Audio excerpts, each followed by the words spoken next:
Welcome.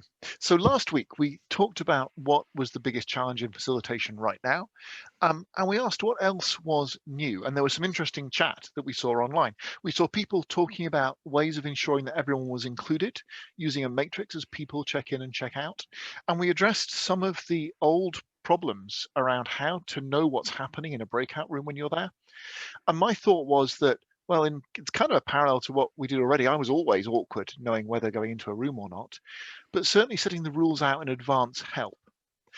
This linked to a question that came up at a workshop with one of my colleagues at Napier, Miles Weaver, who asked, well, what is good manners in facilitating online? What's the new civility in our online environment? So what do you think, Sven-Ari? How do we hold each other with respect right now?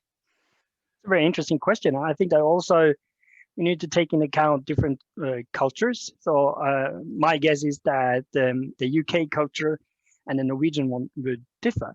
But I actually find it not to be that different if you're online or if you're physical. But there are some things that might be carried on further or stronger, coming on stronger. So in a digital meeting, it would be easier for people to sit back, not participate.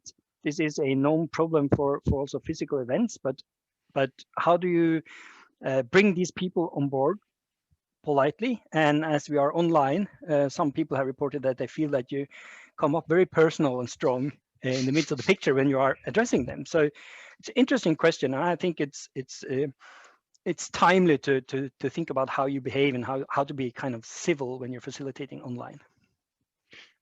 I think there's something about the quality of how these interactions work, online or offline, right? Because sometimes people online are not going to be able to interact, and maybe that's okay, and maybe it isn't. For me as a facilitator, there's something about setting the ground rules, maybe not explicitly, but of how we work together and testing that with the group, and then designing that intervention so that it meets the needs of the group process ethically, going through that, allowing people to participate in a way which is appropriate. Is that an answer to what it means to be online? In practice, I think it means checking with people, is it okay if we do it this way before we do it? And then checking, is it okay that we did it that way after we did? And acknowledging that we're going to adjust as we go, which again, like Sven-Ari, like you were saying, is not that different from what you would do when you're face to face. Agreed. I think that some of the stuff that we do online is just it could be as I said, come on as a stronger treat, and you feel that you have to do something different.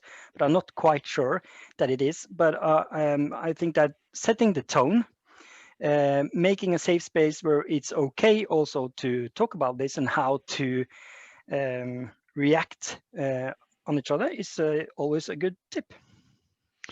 So, Sven-Ari, where next? Well, so Friday again, Friday facilitation, Bærekraftig facilitation.